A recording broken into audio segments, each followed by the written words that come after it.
Present indefinite tense. Present indefinite tense কাকে বলে? কোনো একটি সাধারণ ঘটনা, কোনো একটি সাধারণ কাজ বা ঘটনা চিরন্তন সত্য, অভ্যাসগত কাজ,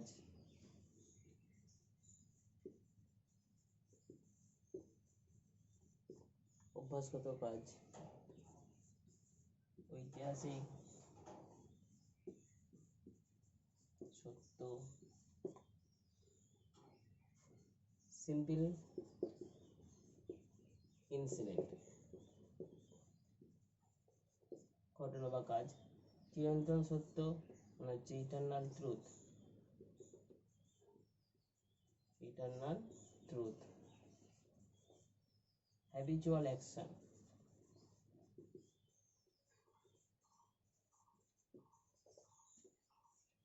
হিস্ট্রিক্যাল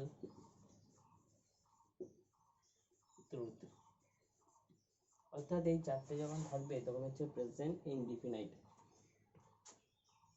একটি সাধারণ কাজ বা ঘটনা, অবশ্যই এটা বর্তমানে অর্থাৎ প্রেজেন্ট টেন্স, যেহেতু প্রেজেন্ট টেন্স হচ্ছে বর্তমানকালে হবে। সাধারণ কাজ বা ঘটনা, চিরন্তন সত্য ইটারনাল ট্রুথ, অভ্যাসগত কাজ হ্যাবিচুয়াল অ্যাকশন, ঐতিহাসিক ঘটনা হিস্ট্রিক্যাল ইভেন্ট। যখন এই চারটে জিনিস আমরা দেখতে পারবো কোনো সেন্টেন্সে তখন সেটা প্রেজেন্ট ইনডিফিনাইট টেন্স হবে। এই টেন্স করার সময় বা এই টেন্সে কোনো যদি আমরা সেন্টেন্স বা কোনো কিছু অল্টারনেটিভ ভার্ব ইউজ করার জন্য তখন আমরা কি করব? অ্যাপ্রোপ্রিয়েট ভার্ব ইউজ করার জন্য আমরা প্রেজেন্ট ইনডিফিনাইট টেন্স করব। এবং সেটা কিভাবে করব তার একটা ফর্মুলা আছে। ফর্মুলাটা কি?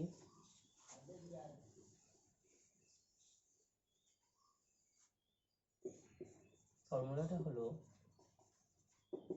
সাবজেক্ট প্লাস ভার্ব, এস বা ইয়েস, মানে ভার্বের সঙ্গে এস বা ইয়েস যোগ করতে হবে, প্লাস অবজেক্ট। সবসময় ভার্বের সঙ্গে এস বা ইয়েস যোগ হয় না। কখন হয় না? এটা একটা কন্ডিশন আছে। কন্ডিশনটা কি? সাবজেক্ট যদি থার্ড পারসন সিঙ্গুলার নাম্বার হয়, সাবজেক্টটা কি হতে হবে? Third person. Subject third person এবং হতে হবে সিঙ্গুলার। সাবজেক্টটা যদি থার্ড পারসন সিঙ্গুলার নাম্বার হয় তাহলে ভার্বের শেষে এস বা ইয়েস যোগ করতে হবে।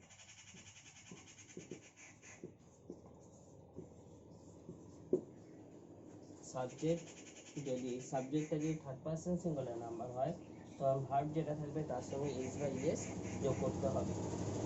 ঠিক আছে? থার্ড পারসনটা কি? সিঙ্গুলারটা আমরা জানি নাম্বার হচ্ছে সিঙ্গুলার, প্লুরাল। সিঙ্গুলার মানে এক বচন, প্লুরাল মানে বহু বচন। এবার সেই সাবজেক্টটা যখন সিঙ্গুলার হবে তখন হচ্ছে সিঙ্গুলার হতে হবে, অবশ্যই থার্ড পারসন হতে হবে। পারসনটা আমরা দেখে নিই। পারসন হচ্ছে তিন প্রকার। পারসনের বাংলা হচ্ছে পুরুষ।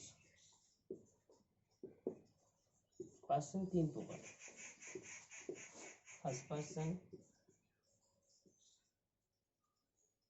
যাকে বাংলা বলা হয় উত্তম পুরুষ। সেকেন্ড পারসন,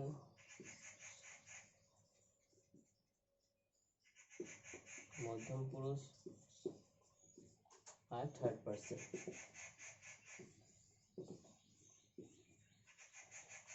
মানে হচ্ছে প্রথম পুরুষ। অর্থাৎ আমাদের এই জিনিসটা আমরা দেখতে পেয়েছি যে থার্ড পারসন সিঙ্গুলার। থার্ড পারসনটা কি? থার্ড পারসনটা জানার আগে আমরা এগুলো জেনে নিই। ফার্স্ট পারসন হচ্ছে আমি, আমরা, আই, উই। তুমি, তোমরা হচ্ছে ইউ, ইউ। এটা হচ্ছে মধ্যম পুরুষ বা সেকেন্ড পারসন। এই চারটে বাদ দিয়ে, মানে এই রিলেটেড যেগুলো আছে সেগুলো বাদ দিয়ে যা আছে সেগুলো হচ্ছে থার্ড পার্সন। এবার থার্ড পার্সনের মধ্যে সিঙ্গুলার আছে, প্লুরাল আছে। থার্ড পার্সনগুলো কী কী একটু জেনে নিই। হি, সি, ইট, দে, কোনো নাম থাকলে রাম, শ্যাম ইত্যাদি, এগুলো হচ্ছে সবই থার্ড পার্সন। এবার এর মধ্যে সিঙ্গুলার প্লুরাল আমরা দেখতে হবে, সিঙ্গুলার কোনগুলো, প্লুরাল কোনগুলো। যদি সিঙ্গুলার হয় তাহলে ভার্বের শেষে এস বাই এস যোগ হবে। যদি সিঙ্গুলার প্লুরাল হয় তাহলে ভার্বের শেষে এস বাই এস যোগ হবে না।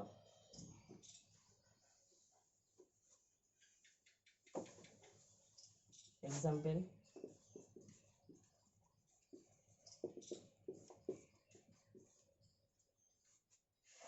he goes to school. হিটা কি? এটা হচ্ছে প্রোনাউন এবং থার্ড পার্সন, এবং হি মানে কি? সে। তাহলে সে হলে এক বচন হচ্ছে সিঙ্গুলার, তাই সিঙ্গুলার হলে ভার্বের সঙ্গে কি যোগ করা হয়েছে? এস বাই এস যোগ হয়েছে, মানে ইয়েস যোগ হয়েছে। হি গোজ টু স্কুল। দুই আমরা বলি দে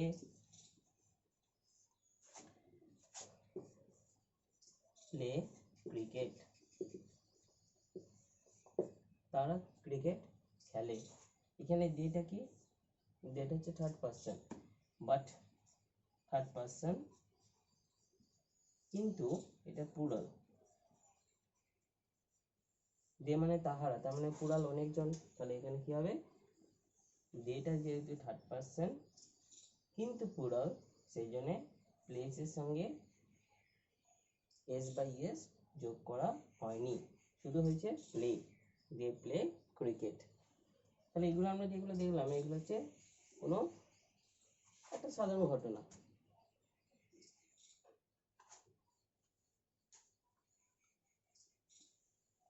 নেক্সট আমরা যে বলি অভ্যাসগত কাজ, অভ্যাসগত কাজের মধ্যে একটা এক্সাম্পল যদি দেওয়া হয়, মাই ফাদার reads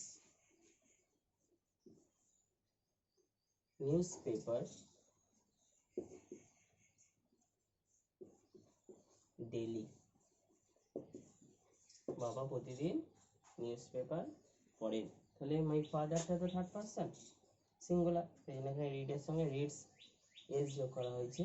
যেহেতু ডেলি পড়া হয় তার মানে এটা অভ্যাসগত কাজ, সেই জন্য এটা প্রেজেন্ট ইনডিফিনিট টেন্সের ফর্মুলাতে ফেলা হয়েছে। নেক্সট চিরন্তন সত্য, the sun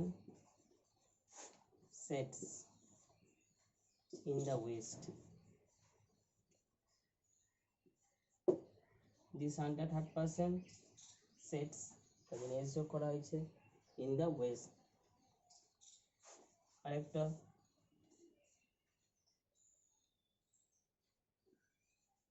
water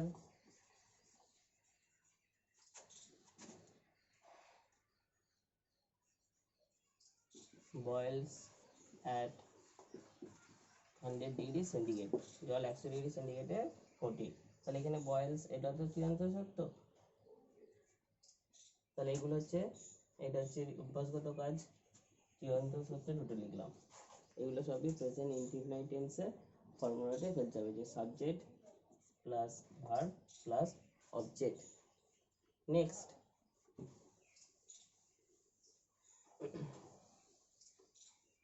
আমরা যদি ঐতিহাসিক ঘটনা যদি বলি তাহলে একটা লিখি, আকবর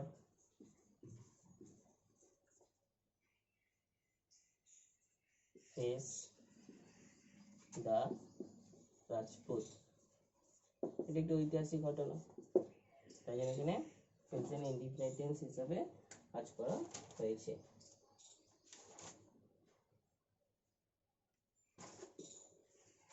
চন্দ্রগুপ্ত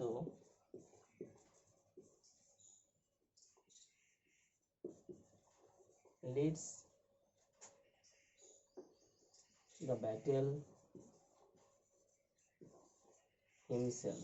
চন্দ্রগুপ্ত নিজে নিজে ব্যাটেলটি, যুদ্ধক্ষেত্রটি পরিচালনা করেছিলেন। তাহলে লিডস এটা এখানে প্রেজেন্ট ইনডিফিনিট টেন্স ব্যবহার করা হয়েছে। ওকে, একটু বেসিক প্রেজেন্ট ইনডিফিনিট টেন্সের সম্পর্কে একটুখানি আলোচনা, ব্যতিক্রম কিছু আছে সেগুলো না জানলে হবে। মোটামুটি এইগুলো করলে মোটামুটি প্রেজেন্ট ইনডিফিনিট টেন্স সম্পর্কে আমরা কিছুটা তথ্য জানতে পারবো।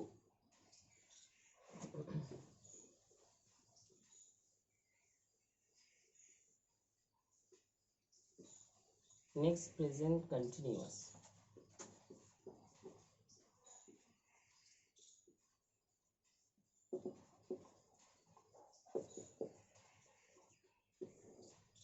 Present continuous tense. কন্টিনিউ মানে কন্টিনিউ, কন্টিনিউয়াস এসছে কন্টিনিউ শব্দ থেকে। কন্টিনিউ মানে কি? ক্রমাগত। ক্রমাগত মানে কি? যেটা অবিরাম চলে। অবিরাম কোন একটি কাজ বা ঘটনা যেটি চলে তখন আমরা সেটাকে কন্টিনিউ বলি। তাহলে আমরা যদি প্রেজেন্ট কন্টিনিউয়াস টেন্সের সংজ্ঞা বলি, the action which is running, which is continuing, কোন একটি কাজ যা চলমান বা ঘটমান। তাহলে কোন একটি কাজ যেটি চলমান বা ঘটমান বোঝালে প্রেজেন্ট কন্টিনিউয়াস টেন্স হয়। প্রেজেন্ট কন্টিনিউয়াস টেন্সের একটি ফর্মুলা আছে, সেটা ফর্মুলাটা কি? Subject plus be verb plus main ভার্বের সাথে main verb with ING plus object.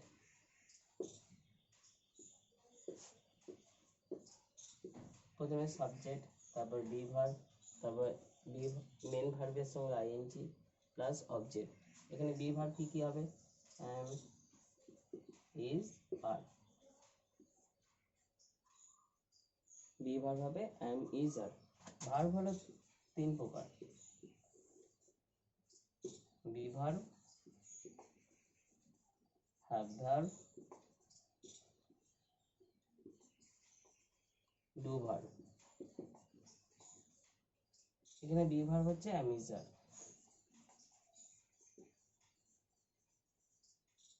First tense যখন হবে was, were, ফিউচার হবে shall, will। এটা ভার্বে যখন ক্লাস হবে তখন বিস্তারিত আলোচনা হবে। তাহলে যদি আমরা একটা এক্সাম্পল বলি যে তাহারা মাঠে ফুটবল খেলিতেছে। মানে কাজটি কি? কন্টিনিউ চলছে, যেটা বর্তমান কালে চলছে বলে তখন আমরা কি বলবো? Present continuous. তাহারা দে, এরপর আমরা কি লিখবো? আর। বি ভার্ব হলো আর। প্লেয়িং, প্লে তার সঙ্গে আইএনজি, প্লেয়িং। ফুটবল খেলছে, football, they are playing football in the field। তারা মাঠে ফুটবল খেলিতেছে। সে একটি চিঠি লিখিতেছে, he is writing a letter। আমি, I am reading a book। আমি একটি বই পড়িতেছি। তাহলে যেটা হচ্ছে সাবজেক্ট, এটা আটটা বি ভার্ব, এটা মেন ভার্ব তার সঙ্গে আইএনজি, অবজেক্ট বা complement. He subject, is the be verb, writing, writes সঙ্গে ING, writing object. Similarly I, এর পর সর্বদা এম হয়, এম বি ভার্ব, রিডের সঙ্গে আইএনজি, রিডিং এ বুক।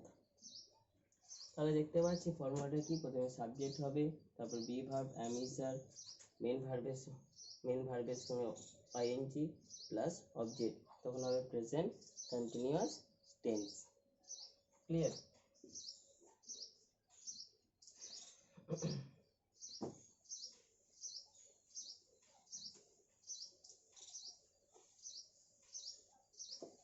অ্যামিজারটা কোথায় হয়? আয়ের পর সর্বদা অ্যাম হবে। আর ইজ হচ্ছে যেমন সিঙ্গুলার বোঝাবে, সিঙ্গুলার কোনো নাউন বা প্রোনাউন থাকলে, সিঙ্গুলার নাউন বা প্রোনাউন থাকলে তারপরে হবে ইজ।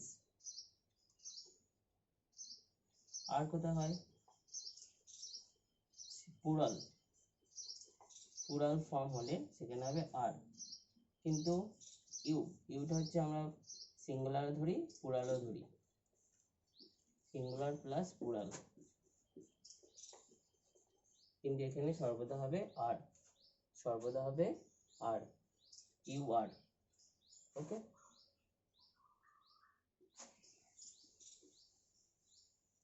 এই টেন্সের আরেকটি নিয়ম আছে, যেখানে নিকট ভবিষ্যৎ বোঝালে, নিকট ভবিষ্যৎ যখন বোঝাবে তখন প্রেজেন্ট কন্টিনিউয়াস টেন্স ব্যবহার করতে হবে। নিকট ভবিষ্যৎ বলতে কি?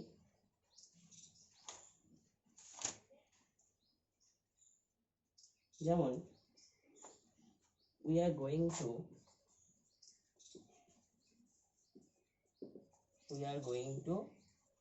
Delhi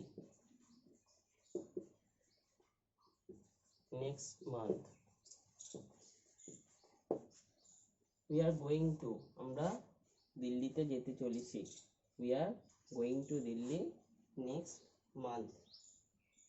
ওকে, এইরূপ যখন থাকবে তখন নিকট ভবিষ্যৎ বোঝায়, যেন পরের মাসে আমরা দিল্লি যাব। তাহলে এটা হচ্ছে খুব একটা দূরে নেই, অদূর ভবিষ্যৎ। তখন হবে গোয়িং টু দিয়ে ইউজ করতে হবে, গোয়িং টু দিয়ে ইউজ করলে প্রেজেন্ট কন্টিনিউয়াস টেন্স হবে, এবং সেটা বাংলায় যখন বোঝাবে তখন মনে হচ্ছে ফিউচার কন্টিনিউয়াস, হ্যাঁ, কিন্তু এটা ফিউচার হবে না, এটা হবে প্রেজেন্ট কন্টিনিউয়াস টেন্স। ওকে, ভালো লাগলে